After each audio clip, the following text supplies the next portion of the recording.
തിരുവനന്തപുരം കാട്ടാക്കടയിൽ ഓടിക്കൊണ്ടിരുന്ന KSRTC ബസിന്റെ door തുറന്ന് നിലത്ത് വീണ് വിദ്യാർത്ഥിക്ക് പരിക്ക്.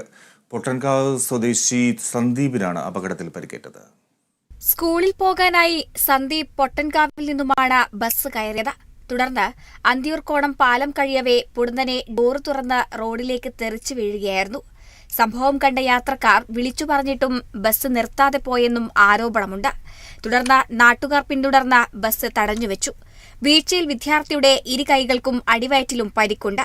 ഈ കട്ടറുണ്ട് പാലത്തിന്റെ അവിടെ, അന്തിയൂർക്കോണം പാലത്തിൽ അവിടെ വീഴുന്നതായിരുന്നു. കട്ടറിൽ വീഴുന്നപ്പോൾ ഡോർ തുറന്നു, അവിടുന്ന് ഒരു ആൾ ഇവിടെ വീട്ടിൽ കൊണ്ടാക്കി. കുറെ ദൂരം പോയതിനു ശേഷം നാട്ടുകാർ തടഞ്ഞു. കൈ മുറിഞ്ഞ്, ഇടുപ്പിൽ 2 സ്റ്റിച്ച് ഉണ്ട്, മുട്ടും കുറച്ച് മുറിഞ്ഞു. അതേസമയം അന്തിയൂർക്കോണം പാലം വരെയുള്ള റോഡിലെ കുഴികളാണ് അപകടത്തിന് കാരണമെന്ന് നാട്ടുകാർ പറഞ്ഞു. സംഭവത്തിൽ മലയൻകീഴ് പോലീസ് തുടർ നടപടികൾ സ്വീകരിച്ചു. Kerala vision news, Thiruvananthapuram.